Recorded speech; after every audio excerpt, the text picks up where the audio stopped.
Hello people, this is Lucas D. Rudin here, and today I'll be talking to you about how I did that VFX shot at the end of Dreamscape. So, for context, at the end of the short film, the dealer snaps him back into reality, and before he wakes up, there's a big flash of colors and light, eventually fading into white, and then fading back into the real world. So, you might be wondering, how did I do this? Well, it's pretty simple actually. The first thing that I did was record a stock footage of one of the templates off of the app Movie Drops. So what you do is that you go into this app with the camera. It says Movie Drops, and then you'll see that there are a bunch of it'll cut you to this, and then there's a bunch of templates or drops as they call it. Where you could pick any template you could record off of. And then you simply hit this dot right here that presses record, and then you basically record it. And then if you want to adjust it for your own sake, you can adjust the saturation, you can make it colorful or not, and you can mess with the image, and then shine.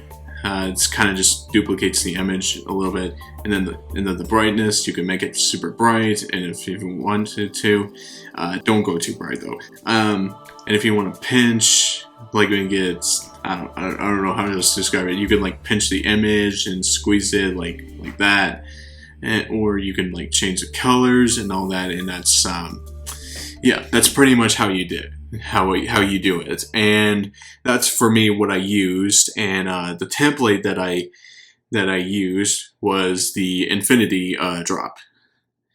Basically, what I did was adjust the color, made it bright, and adjusted the color so that it looked blue. So that's pretty much the gist of the movie drop template that I use.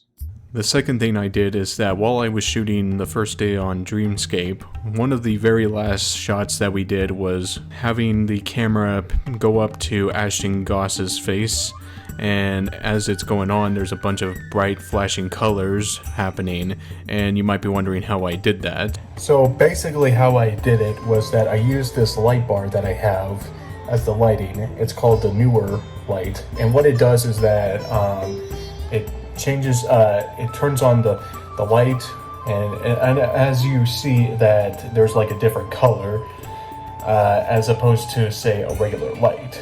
So what you got to do here is that you press the M, which changes to what kind of setting you want to do the light on. So here I have a regular flashing light, like a lighting for the set, and for here I adjusted it with these colors. And if my so for the sunlight, that is the brightness level, and then you turn it up with the plus and the minus. The plus turns the brightness up, and the minus turns the brightness down. So here's my demonstration of it. So that's how the regular light is.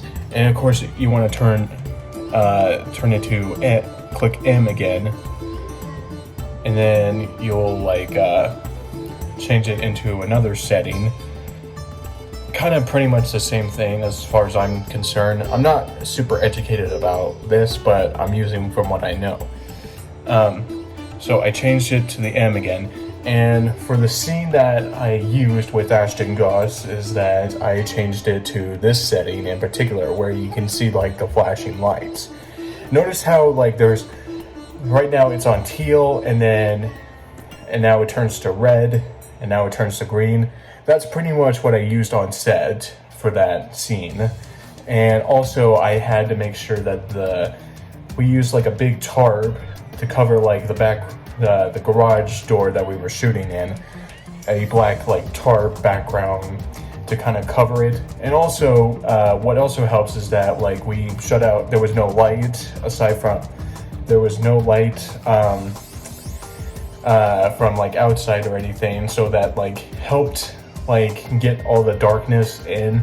And it also helps for the chroma effects that I use for Final Cut Pro. It makes it easier to recognize the colors and make them more transparent.